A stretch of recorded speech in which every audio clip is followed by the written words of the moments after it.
Olá, meus amados irmãos, graça e paz a todos.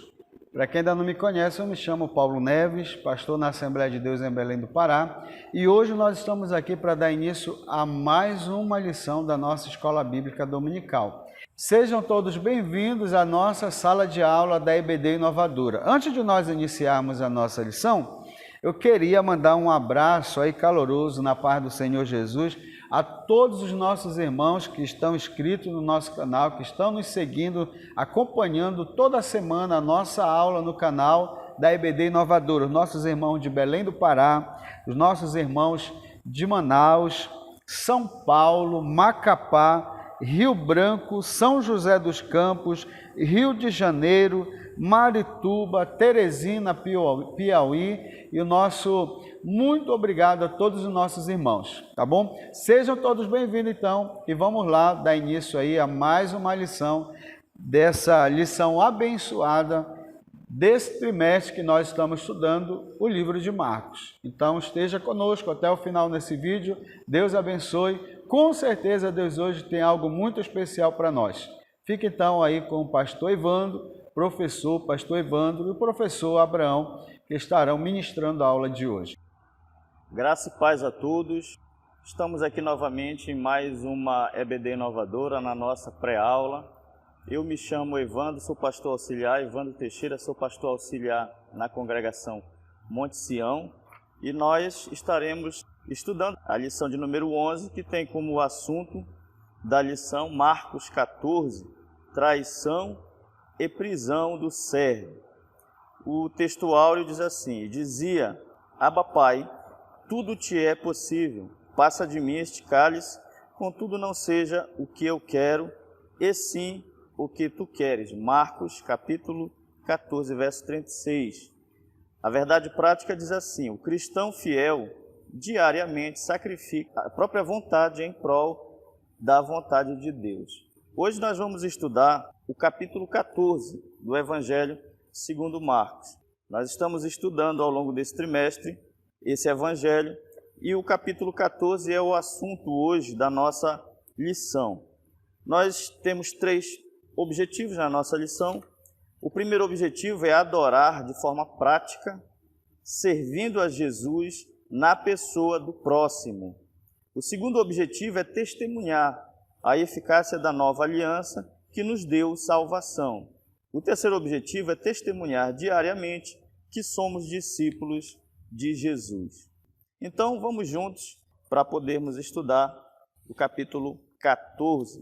O capítulo 14 ele é o mais extenso, do Evangelho de Marcos. Aqui a introdução nos traz esse detalhe bem interessante e continua a revelar o jogo de contrastes típico deste evangelista.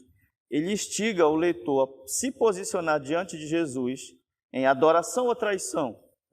É uma pergunta que ele até faz. Perante Cristo não há neutralidade.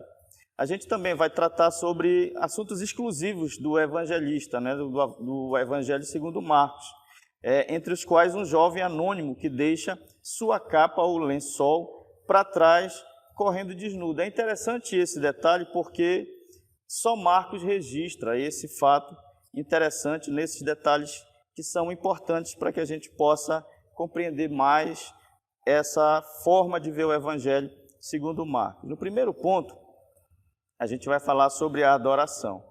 O versículo 1, capítulo 14, diz assim: e os principais sacerdotes e escribas procuravam como o prenderiam à traição e o matariam. O que é interessante para a gente começar a estudar aqui o capítulo 14 é que chega nesse ponto da história do ministério de Jesus, no ministério terreno, em que os adversários de Jesus, os escribas, os fariseus, os sacerdotes, os mestres da religião judaica, eles já estão no topo da sua ira, da sua raiva contra o mestre. E eles começam a planejar formas de como apanhar Jesus, de como pegar Jesus, de prender Jesus e até mesmo de tirar a vida de Jesus. O ódio que eles têm pelo mestre começa a crescer cada vez mais. E é interessante que isso se dá no contexto da Páscoa, A Páscoa, que era a festa que o povo judeu celebrava, que comemorava a saída do Egito, né? A Páscoa ela dava início ao período também de 7 dias, que era o período da festa dos pães asmos, dos pães sem fermento. E era uma época do ano em que geralmente Jerusalém estava cheia, havia muitas pessoas ali. E isso trazia também os olhares de Roma, porque como era um período em que a cidade ficava cheia de pessoas, tinha-se sempre aquele receio do governo romano em que pudesse haver uma rebelião, o que era muito natural naqueles dias diante da dominação romana na Judéia. Então, é um contexto de festa, um contexto de muitas pessoas, e os sacerdotes, os escribas, os fariseus, eles não queriam chamar a atenção no momento em que eles pudessem pegar Jesus para prendê-lo. Como o comentarista diz aqui, havia esse ódio, né, entre as autoridades que tramavam a prisão da morte de Jesus. Já há bastante tempo eles tinham esse pensamento.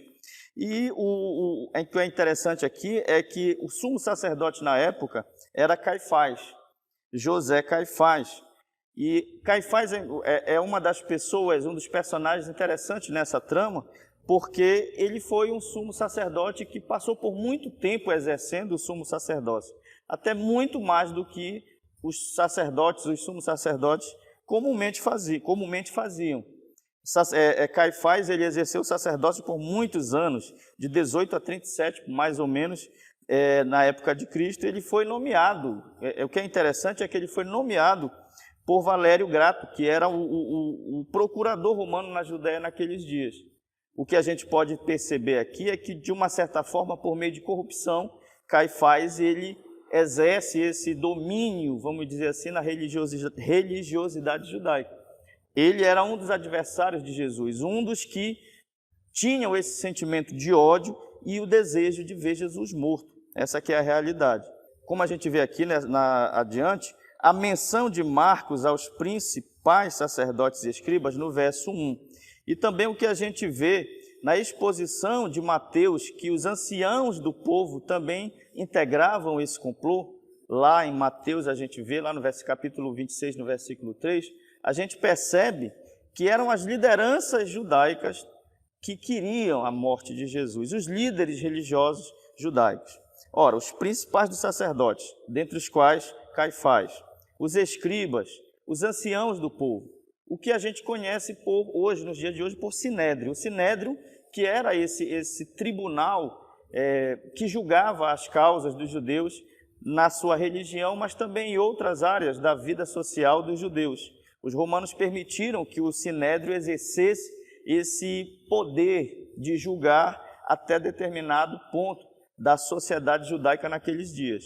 O Sinédrio ele queria a morte de Jesus. Então a gente vê que essas lideranças, eles tinham um interesse de morte de Jesus. Lá em Mateus capítulo 26, versículo 3, eles dizem exatamente isso, que os principais sacerdotes, os anciãos do povo, se reuniram no palácio do sumo sacerdote chamado Caifás e deliberaram prender Jesus à traição e matá-lo. Então a gente pode observar, como o comentarista fala aqui de uma forma bem acertada, né, que foi uma decisão mais das lideranças judaicas. O Sinédrio, o sumo sacerdote Caifás, que exercia esse sumo sacerdócio à base de conchavos com os líderes do Império Romano, eles tinham esse interesse na morte de Jesus Cristo. Eles começam a criar estratégias, mas no contexto da Páscoa é bem complicado, porque, como eu falei anteriormente, tinha muitas pessoas em Jerusalém e isso podia trazer a atenção de Roma, chamar a atenção de Roma para uma possível rebelião que não era interessante para eles naquele momento. Mas já era fruto de um ódio que aquelas lideranças judaicas elas tinham em relação ao servo, em relação ao mestre. O segundo subponto é que nós vamos ver aqui a questão do amor, né? Nesse primeiro ponto onde a gente fala de adoração, a gente vê aqui esse contrassenso aqui de ódio e de amor. Ódio dos líderes da religião judaica, ódio dos chefes, dos sacerdotes, dos anciãos do povo, dos escribas, ódio ao mestre, por causa de inveja, por causa de perda, talvez de posições que eles poderiam ter naqueles dias, mas também o contraponto disso é o amor. E aí no verso 3, é interessante que a gente leia, capítulo 14, verso 3, diz da seguinte maneira: veio uma mulher trazendo um vaso de alabastro com preciosíssimo perfume de nardo puro, e quebrando o alabastro, derramou o bálsamo sobre a cabeça de Jesus. Jesus chega na casa de Simão, o leproso. Ele estava na vila, na aldeia de Betânia. Ele chega na casa de Simão, o leproso, e naquele momento aquela mulher entra naquele ambiente para adorar Jesus de uma forma toda especial. O que é interessante aqui é que a gente tem novamente a famosa técnica do sanduíche, de contar uma história dentro da outra. Isso é bem próprio, peculiar do evangelho contado por Marcos, tá? Essa técnica de contar uma história dentro da outra. Nesse contexto de ódio, ele fala sobre o amor expresso por aquela mulher numa forma bem interessante, diferente de adoração. A gente pode observar que ela chega com um vaso de alabastro com um preciosíssimo perfume de nardo. O que é interessante é que esse perfume ele era extraído de raízes que só tinham nas regiões da Índia. Era algo que não era comum, não era algo fácil de conseguir na Judéia naqueles dias. E era sempre conseguido à base de muito recurso. Ela chega com aquele vaso, com aquele produto de altíssimo valor, ela quebra e unge Jesus. Como a gente vê aqui, o comentarista contando aqui que só João relata que se tratava de Maria de Betânia. O que é interessante é que essa Maria era a irmã de Lázaro, a irmã de Marta, né? Só João relata que se tratava de Maria de Betânia, irmã de Marta e irmã de Lázaro. Seu amor por Jesus, ele é escancarado, vamos dizer assim, em todas as 3 vezes que ela é mencionada nos evangelhos. Então a gente vê a expressão de amor dessa mulher, do amor que ela tinha pelo mestre, e todas as vezes, é interessante o que o comentarista chama a atenção, que todas as vezes em que ela é citada nos evangelhos, ela está aos pés de Jesus. No momento, lá no capítulo 10, versículo 39 de Lucas, quando Jesus chega na casa de Maria e de Marta, ela está ali aos pés de Jesus, ouvindo a palavra de Jesus. A gente já conhece essa história, quando Marta diz para o mestre, dizer a ela para que ela ajudasse Marta nas suas tarefas diárias, mas Jesus diz que ela escolheu a melhor parte, aquilo não será tirado dela. Naquele momento ela está nos pés de Jesus. Lá em João, capítulo 11, verso 32, quando Lázaro morre, a palavra de Deus diz que quando Jesus chega naquele lugar, na casa delas, ela vem até Jesus e aos pés de Jesus, ela se coloca, se lança aos pés de Jesus, dizendo que se Jesus estivesse lá, o seu irmão não teria morrido. E também João capítulo 12, versículo 3, em que João conta essa mesma situação, a gente vê ela também ungindo os pés de Jesus. E isso expressa uma adoração profunda, uma adoração baseada num relacionamento de muito amor daquela mulher com o mestre. O comentarista fala aqui sobre o nardo, né, ser um óleo aromático caríssimo, importado da Índia, e que foi uma quantidade muito alta para conquistar aquilo ali. A gente pode ver lá no verso 4 do Evangelho de Marcos, alguns discípulos se indignando, e mais lá na frente João vai nos dizer que foi Judas especificamente, eles se indignaram, porque diziam que aquilo era um desperdício de bálsamo, porque era um produto muito caro. O comentarista vai nos dizer que custava o salário custava uma quantidade equivalente a 300 denários. Ora, um denário era o valor da diária de um trabalhador braçal. Vocês lembram lá na parábola dos trabalhadores na vinha, quando eles acertam com o chefe da seara por 1 denário por dia? Ora, se aquilo valia 300 denários, era 1 ano de trabalho de um trabalhador braçal. O que é interessante é que ela quebra aquele vaso e unge Jesus. A gente vê que Jesus diz para aqueles discípulos não a repreenderem, porque ela fez uma atitude que seria lembrada por muitos e muitos anos depois. O que é interessante é que o alabastro era um vaso rechonchudo no seu final e com um gargalo muito grande, muito comprido. Nesse gargalo geralmente vinha o selo. Maria provavelmente quebrou o gargalo que tinha o selo daquele produto que, repito, era caríssimo e não muito comum, e unge Jesus, unge a cabeça, unge os pés de Jesus, demonstrando a sua adoração e o seu amor. Isso é interessante para que a gente possa fazer esse contrassenso aqui, esse contraponto entre o ódio e o amor, entre o ódio dos chefes da religião judaica e o amor dispensado por alguns seguidores de Jesus, como por exemplo, Maria. A sua atitude, a sua forma de adoração, ela é reconhecida pelo Mestre. O versículo 9 diz assim: onde for pregado em todo o mundo o evangelho, será também contado o que ela fez para a memória sua. Então, diante da repreensão de alguns discípulos, e João, como eu falei anteriormente, João é que vai nos dizer que este que repreendeu aquela mulher é Judas. Lá em João capítulo 12, verso 4, a palavra de Deus diz assim: Judas Iscariotes, um dos seus discípulos, aquele que o havia de trair, disse: por que não se vendeu este bálsamo por 300 denários e não se deu aos pobres?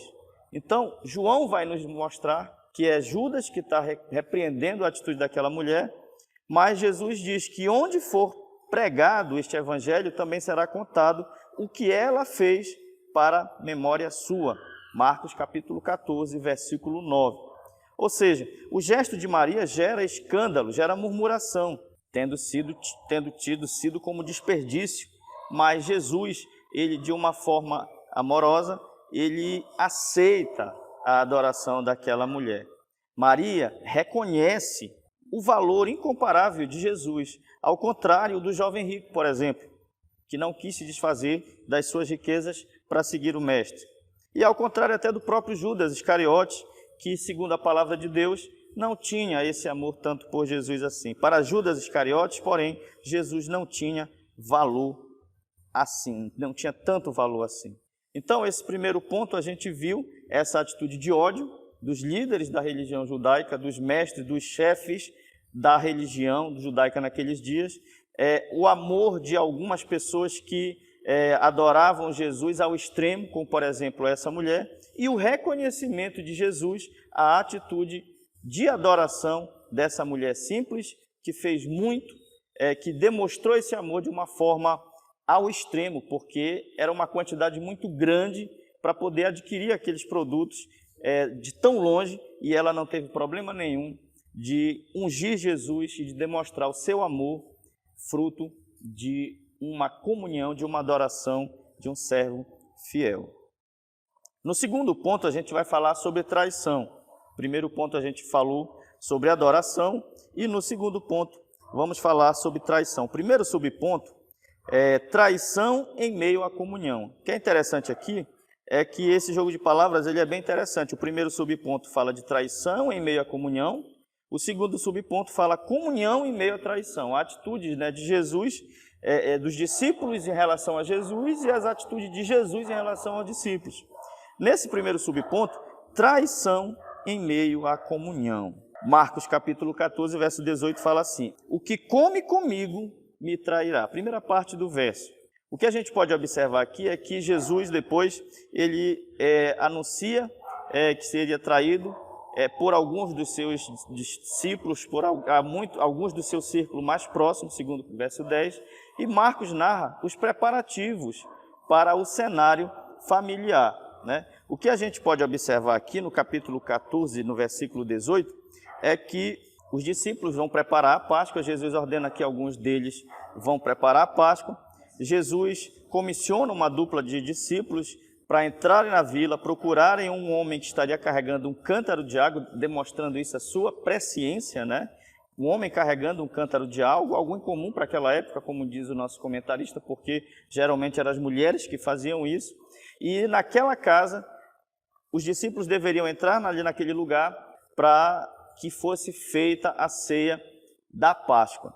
O que é interessante é que esse local onde eles fizeram essa reunião, onde eles prepararam essa ceia pascual, era um espaço, um espaçoso cenáculo mobiliado. A gente pode ver isso lá no versículo 12 até o versículo 16, Um local um cenáculo mobiliado. O cenáculo era geralmente um compartimento que ficava sempre no segundo andar de uma residência dos judeus naquela época.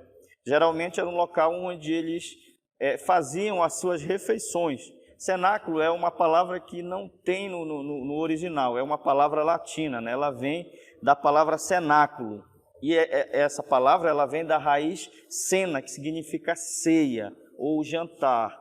Aquele lugar era um local próprio, apropriado, para que fosse feita uma refeição, como era de costume das casas, de algumas casas na Judéia naqueles dias. Um compartimento amplo na parte de cima, geralmente, das casas, onde eles faziam as suas refeições.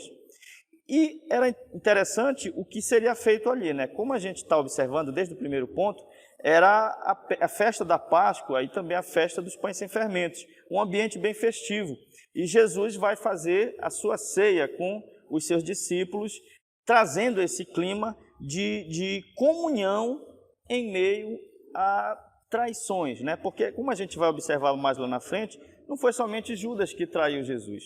A gente pode observar que todos os discípulos, de alguma certa forma, o traíram. Mas a gente vai ver isso mais adiante. A Páscoa deveria ser comida à noite, após o sacrifício do Cordeiro, e em ambiente de celebração familiar, reunindo uma ou duas famílias para partilharem a refeição. O que é interessante também é que no Oriente, repartir o pão com alguém expressava uma aliança íntima, tá? Portanto, compartilhar uma refeição, uma ceia, um jantar pascual, compartilhar o pão com alguém, trazia esse ambiente de comunhão. E Jesus, como a gente pode observar nesse ponto, ele era presciente, sempre foi presciente e não deixou de ser quando era homem, em muitos momentos.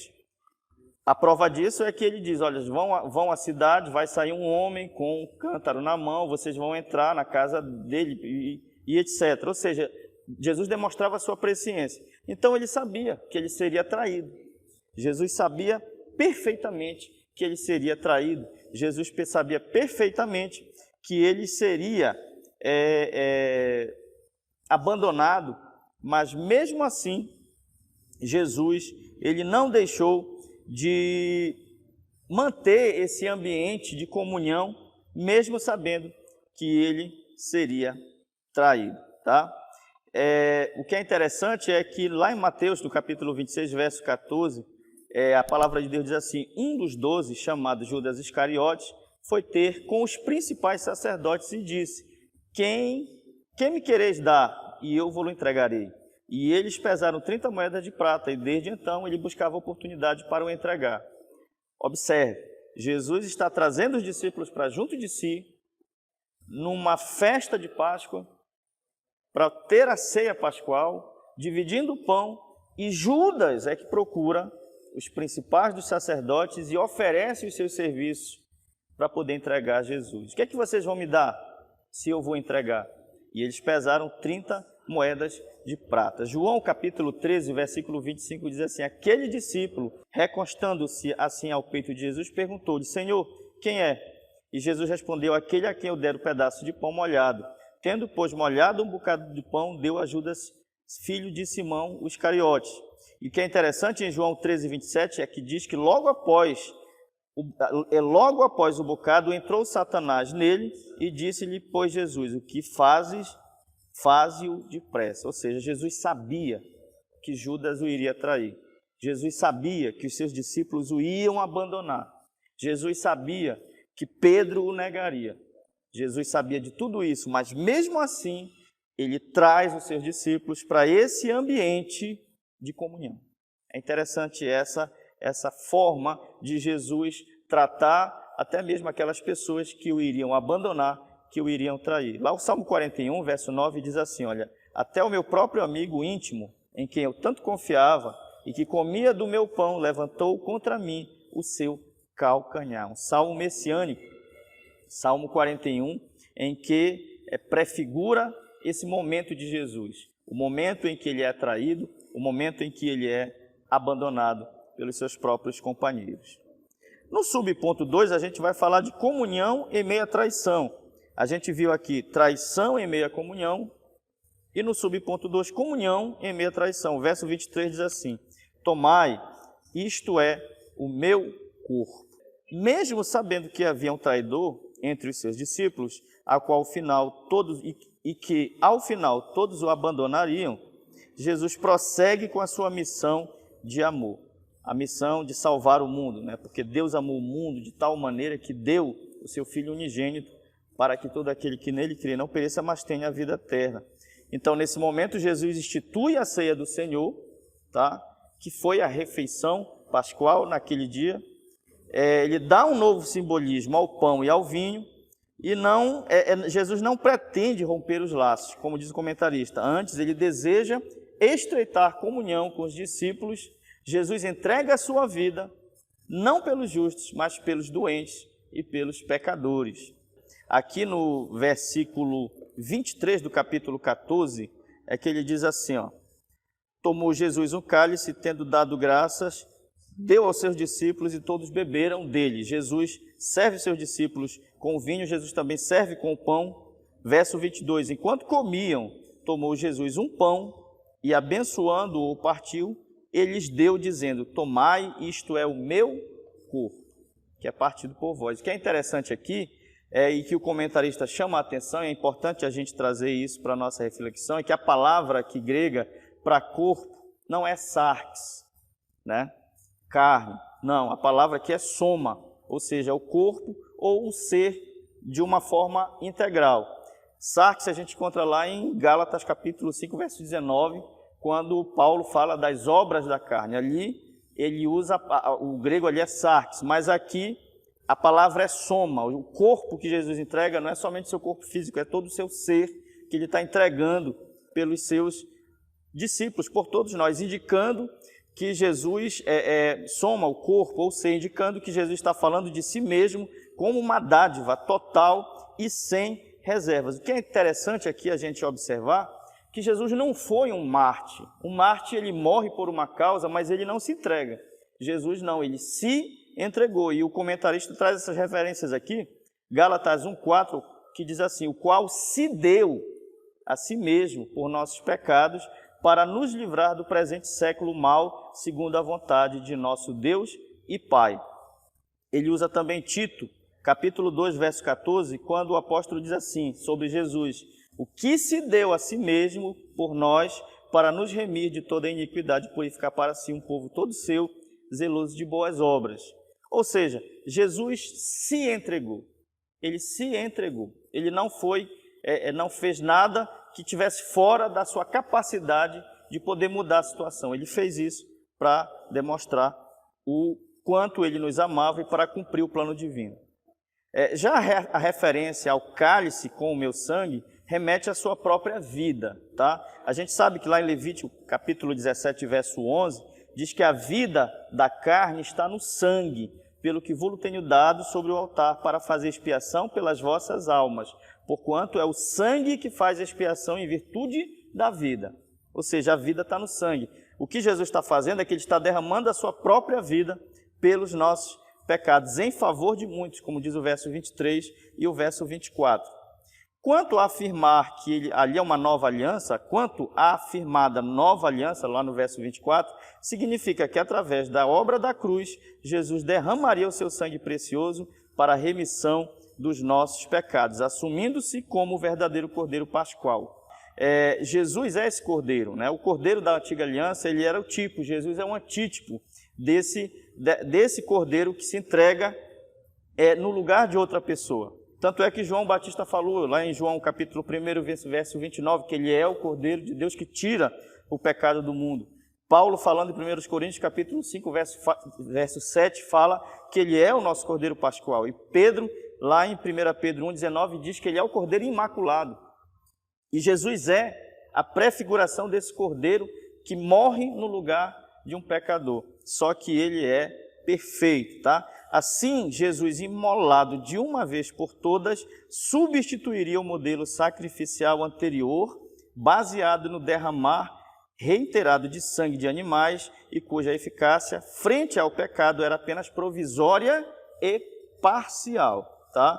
Ou seja, como a gente estudou lá, quando a gente estudou a carta aos Hebreus, essa primeira aliança ela era provisória e parcial. O sacrifício de Cristo, ele é perfeito, porque ele é eterno e ele é suficiente, ele não é parcial. Hebreus capítulo 9, versículo 13 diz assim: porque se a aspersão do sangue de bodes e de touros e da cinza de uma novilha santifica os contaminados quanto à purificação da carne, quanto mais o sangue de Cristo, que pelo Espírito eterno se ofereceu a si mesmo imaculado a Deus, purificará das obras mortas a vossa consciência para servirdes ao Deus vivo. É por isso mediador de um novo pacto. Observe aqui, ele é mediador de um novo pacto para que, intervindo a morte, para a remissão das transgressões cometidas debaixo do primeiro pacto, os chamados recebam a promessa da herança eterna. É por isso que o comentarista diz aqui que ele era, aquela primeira a aliança, ela era provisória e parcial. Cristo traz uma suficiente e definitiva, atemporal. Ele é o Cordeiro de Deus. Se o sangue de animais, ele trazia essa purificação momentânea, quanto mais o sangue do Cordeiro de Deus, que tira o pecado do mundo. No terceiro subponto, nós vamos falar sobre o abandono em meio à crise. Tá? Capítulo 14, verso 27, diz assim: todos vós vos escandalizareis. O gesto amoroso de Jesus ganha contornos mais impressionantes diante da dolorosa profecia de que todos, sem exceção, o abandonariam, né? Verso 27 e verso 50. Pode haver apenas um traidor direto, Judas Iscariotes, mas ao amanhecer a verdade é que todos os discípulos trairiam o servo, seja por cobiça, como foi no caso de Judas, seja por fraqueza, como foi no caso de alguns discípulos que não conseguiam ficar nem sequer acordados vigiando com Jesus, seja com medo, como foi esse discípulo que fugiu até desnudo, como diz a palavra, ou seja por covardia, como foi Pedro lá na frente, negando a Cristo 3 vezes. Todos eles traíram de alguma forma Jesus. E é interessante que Jesus disse que todos eles se escandalizariam nele. A gente lembra lá de uma profecia de Zacarias, capítulo 13, verso 7, quando ele diz assim, ó, fere ao pastor e espalhar-se-ão as ovelhas, mas volverei a minha mão para os pequenos. Tá? Esse se escandalizar aqui, no original grego, é tropeçar, é cair. Esses homens, eles caíram, eles foram pegos numa armadilha e eles acabaram abandonando Jesus por cobiça, por fraqueza, por medo ou por covardia. Eles acabaram abandonando o mestre. Todavia, como pastor preocupado com as suas ovelhas, Jesus se apressa em ministrar palavras de esperança e reafirma que ressuscitaria dos mortos e em breve irá para a Galileia. No verso 28 a gente pode observar isso. Depois da minha ressurreição, irei adiante de vós para a Galileia. Isso nos mostra o quê? Que o reino de Deus se estabelecerá pela soberana vontade do Senhor e não com base no acerto ou desacerto do ser humano. A oração, quando Jesus nos ensinou a orar, ele diz assim lá no capítulo 6, versículo 10 de Mateus: venha ao teu reino, seja feita a tua vontade, assim na terra como no céu. Ou seja, o abandono em meio à crise demonstrou que aqueles homens ainda estavam crescendo nesse conhecimento e desenvolvendo a sua fé. E nos mostrou que Jesus, mesmo sendo abandonado em meio à sua crise, ele tratou de cuidar da vida espiritual desses discípulos, mostrando e demonstrando o que ia acontecer lá na frente para que eles pudessem ter a sua fé reafirmada no momento depois em que Jesus ressuscitou dos mortos. Esse foi os nossos 2 primeiros pontos. O primeiro ponto, onde a gente falou sobre adoração, ódio, amor e reconhecimento. No segundo subponto, falamos sobre a traição, traição em meio à comunhão, comunhão em meio à traição e o abandono em meio à crise. Fique aí que nós vamos agora passar para o terceiro ponto com o nosso irmão, o diácono Abraão, o professor Abraão, logo estará trazendo e compartilhando com vocês esse terceiro ponto, falando sobre a prisão do servo. Me chamo Abraão, o diácono da Assembleia de Deus em Belém. Continuando a lição, nós vamos para o terceiro tópico. O terceiro tópico ele traz uma questão interessante, que é a prisão de Jesus. Marcos capítulo 14, a partir do versículo 32. E a gente tem aqui, o nosso primeiro subtópico, ele trata sobre a angústia no Getsêmani. Quando ele fala da angústia no Getsêmani, é importante a gente considerar também o versículo que ele traz como referência, que é o versículo, capítulo 14, versículo 34 de Marcos. Ele diz: a minha alma está profundamente triste até a morte. Isso aqui são palavras de Cristo. É importante a gente pensar que depois do que já foi dito, do que ele já viveu, de ser abandonado em meio à crise, porque ele foi traído, Jesus foi abandonado, os discípulos foram embora, e os discípulos eram pessoas que estavam com ele por 3 anos, todo dia, uma convivência diária com ele, viam ele fazer uma série de coisas, fazer milagres, ressuscitar mortos, fazer tantas coisas, mas o momento difícil levou eles a abandonar, a fugir. Foi um impacto grande para eles. Eles, de certo modo, não contavam que as coisas chegariam àquele ponto do jeito que chegaram e, de certo modo, com a rapidez que chegaram. Jesus, então, na condição de homem, porque ele era 100% homem, 100% Deus, mas aqui eu falo de Jesus na condição de homem, é como se ele tivesse uma crise de pânico, vamos dizer assim, quando ele diz: a minha alma está profundamente triste até a morte. Era uma tristeza profunda, uma agonia pelo que ele iria enfrentar, pelo que ele iria viver. E claro, levando sobre si os seus pecados, os nossos pecados, os seus, os meus, os de toda a humanidade. Então isso, ele tinha, na condição de homem, ele tinha a certeza de que o que lhe aguardava adiante, nas próximas horas, nos próximos momentos, eram situações difíceis, momentos difíceis que ele teria dificuldade de administrar na condição de homem. Jesus, então, passa por essa, eu chamei de crise de pânico, né? Ele, sentindo a morte, sentindo um momento difícil, sentindo o peso dos pecados, como já disse.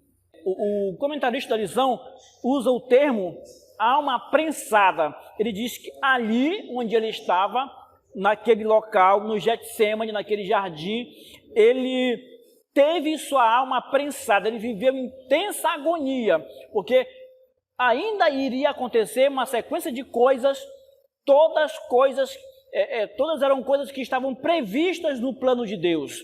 A gente pode ver mais adiante também que Jesus tomaria sobre si a maldição da lei, o que a referência que traz lá em Gálatas capítulo 13, versículo 13.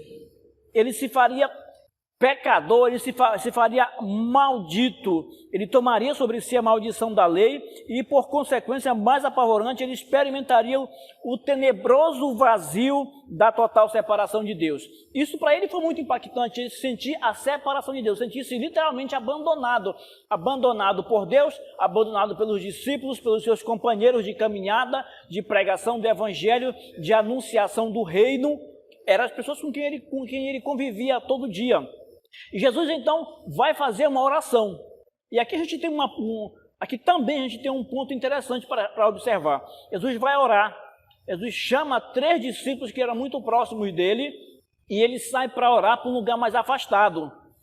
E ele deixa os discípulos em um local e vai mais adiante orar uma oração muito particular com Deus, porque o momento não era fácil, era muito difícil. E ele vai orar a Deus pedindo para Deus. É como se ele dissesse assim: Deus, a coisa está difícil. Ou seja, peço que o Senhor passe de mim este cálice. Peço que o Senhor ache outra forma de redenção das pessoas, da humanidade. Mas ele sabia que não. Mas o momento, ele, na condição de homem, via que o momento era muito difícil e que ele preferia não passar por aquele momento se tivesse outra opção. Entretanto, que prevaleça a tua vontade, que o Senhor faça o que está previsto, que a sua vontade seja mais importante, que aconteça nesse processo todo a sua vontade. A minha vontade é que eu não passe por esse momento difícil, que tenha outra forma de fazer isso, mas que seja feita a tua vontade. Deus escuta a oração, obviamente, mas Deus diz exatamente para ele: não. Eu não vou usar outra forma procurar outra forma de redenção das pessoas, da humanidade, da criatura humana. Deus lhe dá um não. Deus lhe diz não. É como se dissesse, nós tínhamos um planejado, nós tínhamos um acordo, um plano que foi traçado desde a fundação do mundo, e eu não vou voltar atrás. O plano consistia nisso, e é isso que vai acontecer. Esse é o processo, é o plano de redenção do homem. Jesus então se levanta, e já tinha entendido, mas ele levanta agora firme, sabendo que era aquilo que deveria acontecer, e ele começa a dar prosseguimento em tudo que estava previsto, em todo o plano de Deus, sabendo do próximo passo, do que viria depois. A gente pode observar aqui que até para Jesus Deus disse não. E aí eu pergunto a você, por que ele não diria não para nós, para alguma das nossas vontades, algumas coisas que pedimos a ele e que ele não quer nos conceder por algum motivo?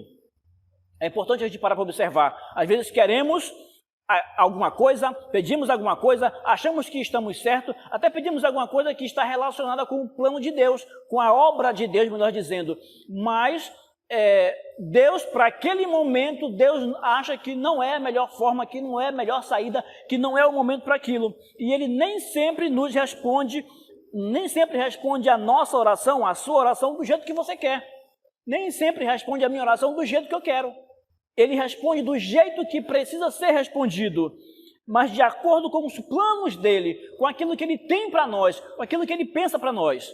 Então, não esqueça isso. Para o próprio Jesus, Deus disse não. O plano de Deus, o que Deus quer, é que deve prevalecer. E Jesus Cristo entende, aceita, se levanta e vai adiante, tendo a consciência de que ele veio para isso, de que ele veio para cumprir um plano de redenção, de trazer o homem de volta a Deus, de fazer novamente esse contato do homem com Deus.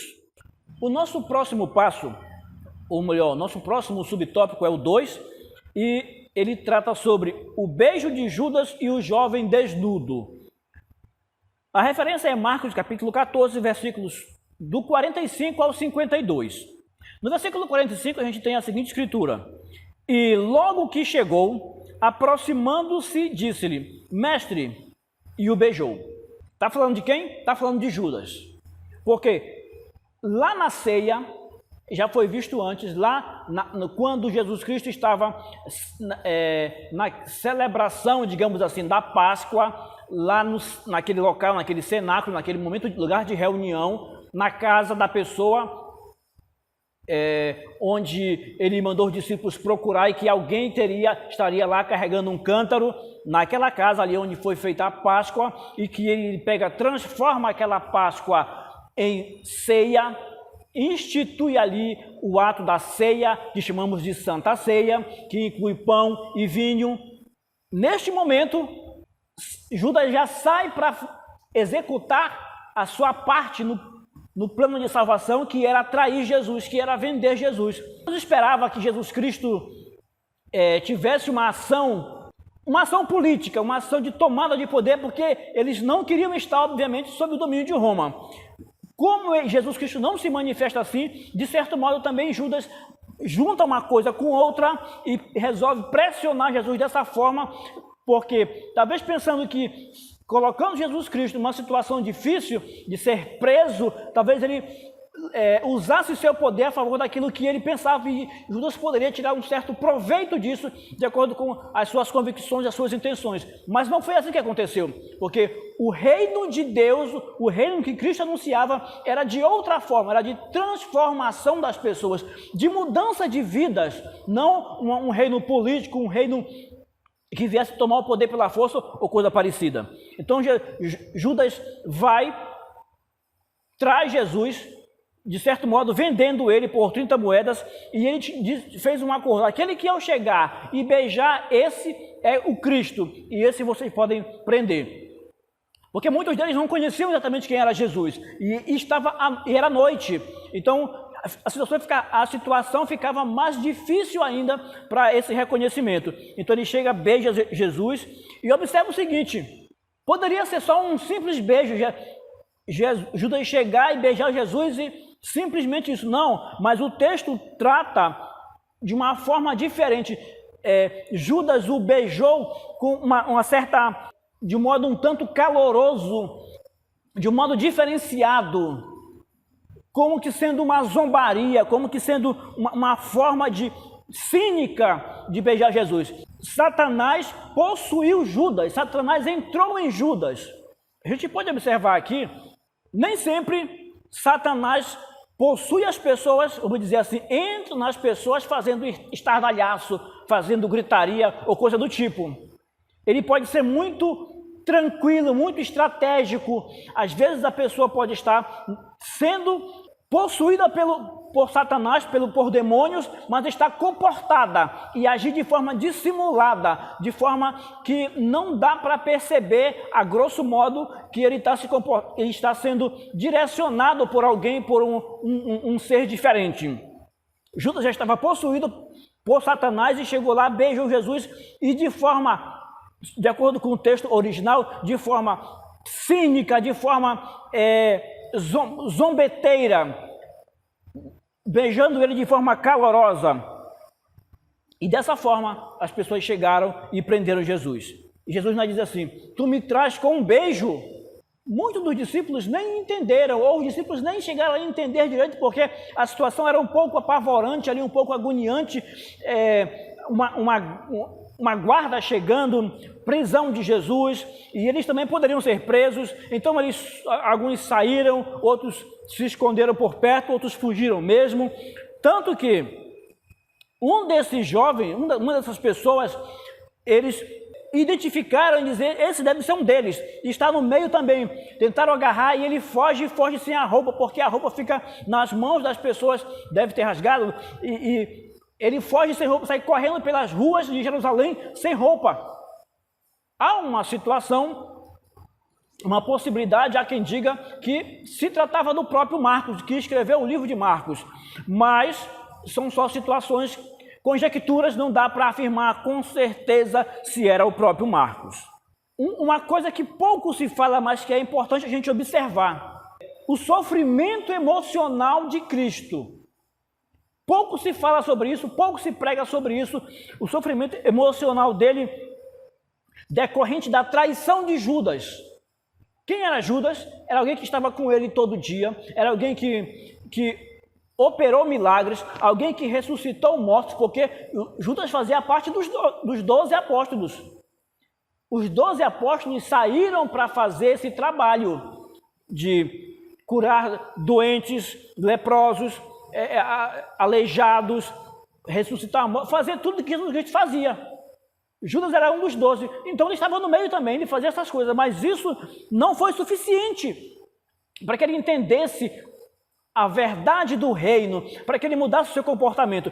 Ele esteve com Jesus por 3 anos, mas ele não mudou. Ele foi, nos termos de hoje, crente, andando com Cristo por 3 anos, vendo tudo aquilo que nós não vimos hoje. Nós cremos pela fé. Ele via tudo aquilo, mas aquilo não foi suficiente. Aquilo tudo que ele viu não foi suficiente para mudá-lo, para torná-lo diferente. Ele ainda tinha dentro de si aquele caráter tendencioso para o outro lado, tanto que ele foi o alvo, ele foi o indivíduo usado por Satanás para este plano. A gente tem também, indo mais adiante, sobre o caso de Pedro, a deserção de Pedro. Pedro saindo, Pedro fugindo, Pedro negando, Pedro não assumindo ser um seguidor de Cristo. A nossa referência é Marcos capítulo 14, versículo 71, que diz assim: palavras de Pedro: não conheço esse homem de quem falais. Porque quando Cristo foi levado para o Sinédrio, lá para onde estava o sumo sacerdote, o que aconteceu? Fizeram uma fogueira, estava frio, e Cristo foi ser interrogado. Enquanto Cristo era interrogado, lá no pátio estavam outras pessoas, e Marcos estava por ali, porque tinha conhecimento com as pessoas da casa, e Pedro também estava por ali. E alguém identifica Pedro como sendo um dos apóstolos de Jesus, e diz: esse aqui também é um deles. E ele diz: não, eu não estava lá, eu não sou um deles, eu não conheço este homem. Por 3 vezes acontece isso. E ele nega Jesus, ele diz não. Mas quem era Pedro? Pedro era aquela pessoa que foi elogiada por Jesus quando reconheceu Jesus como Filho de Deus. é o mesmo Pedro que o negou. Ele testemunhou inúmeras ações de Cristo, curas, milagres, inclusive da sua própria família, da sua sogra quando estava doente. O próprio Jesus Cristo curou membros de sua família. Ele experienciou a transfiguração, ele estava lá. Ele estava no momento da transfiguração, ali quando estava Pedro, Tiago, João, Cristo. Naquele momento extraordinário, ele estava ali, um momento que ninguém mais experimentou, ninguém mais viveu, somente 3 discípulos de Jesus. Pedro estava ali. E tantas situações que aconteceram, mas não foram suficientes para que Pedro, na hora difícil, na hora do aperto, mudasse de ideia, tentasse salvar sua pele. Pedro não tinha ainda tido a compreensão, assim como boa parte dos discípulos, ou os discípulos, não tinha tido ainda a compreensão real do reino de Deus, que é anunciado por Cristo. Mais tarde ele vai ter essa compreensão e ele vai entender a importância de tudo isso. E a gente pode contextualizar, trazer para hoje e observar lições interessantes aqui. Você pode ter passado por isso.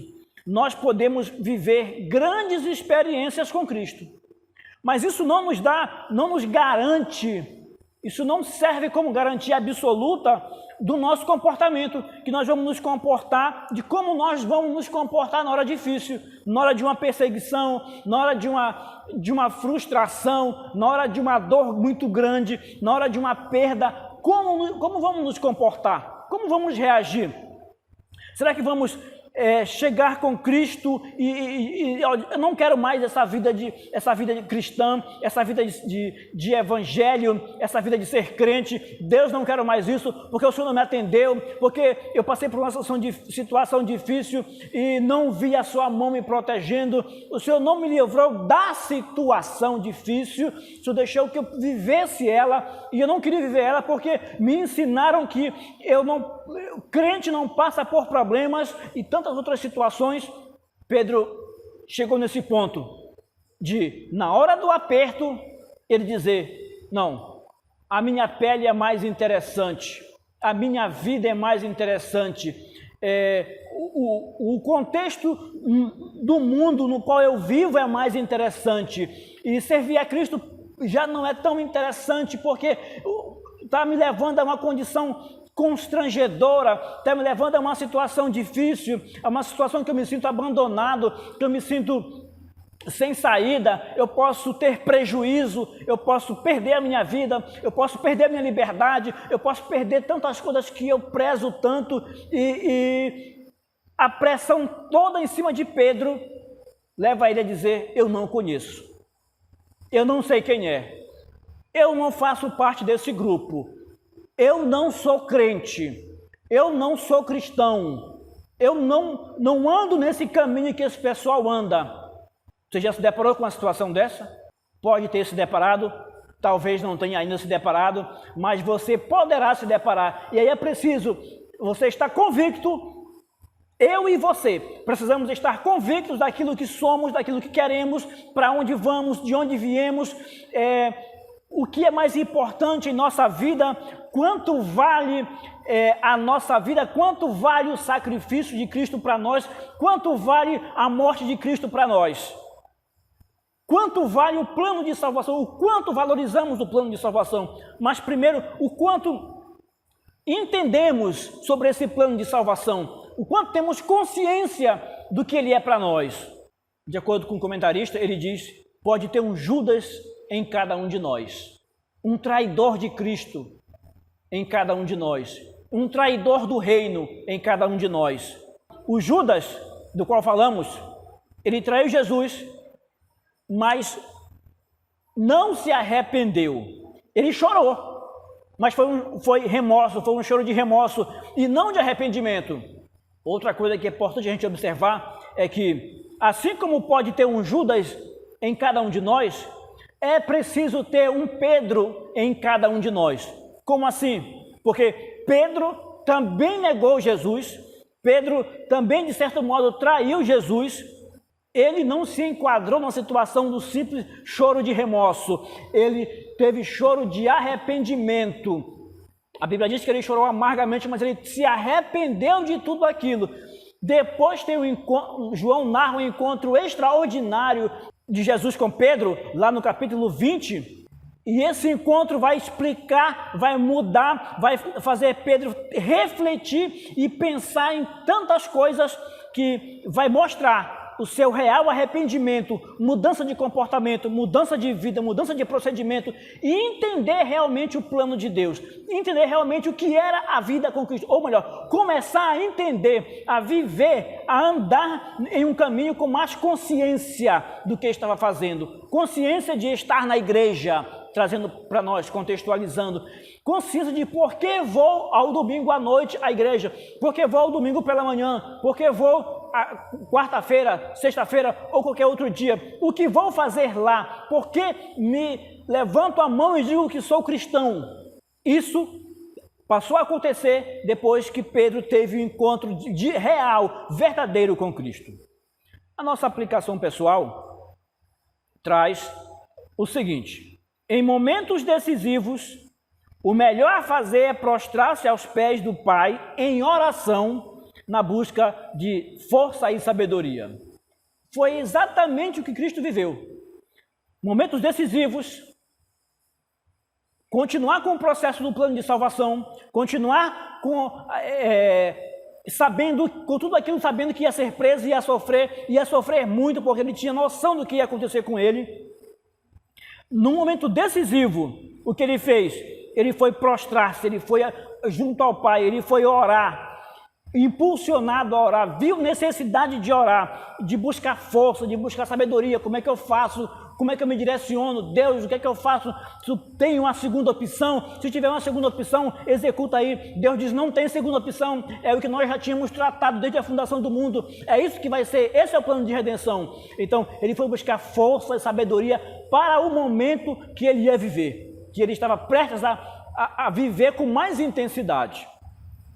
Que reflitamos sobre essa lição, você professor, você aluno, você que não frequenta a escola dominical, e que tenhamos um momento de aprendizado no dia da execução desta lição em sala, em aula. Muito obrigado a todos. Meus amados irmãos, graça e paz a todos. Chegamos aí então ao final da nossa lição. Você esteve aí com a presença do professor pastor Evandro Teixeira e o professor diácono Abraão.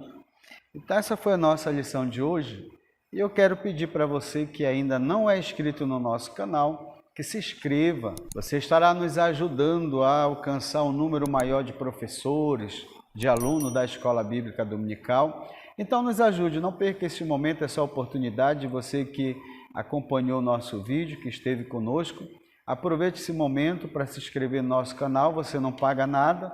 Você pode estar também acionando o sininho aí para toda vez que nós postarmos um vídeo aqui no canal, você ser avisado. E também você pode deixar o seu comentário do lugar que você está nos seguindo, da onde você tem nos acompanhado, qual é a sua igreja, você é professor, você é aluno da Escola Bíblica Dominical, e nós estaremos então respondendo todos os comentários de todos os nossos irmãos. Graça e paz a todos.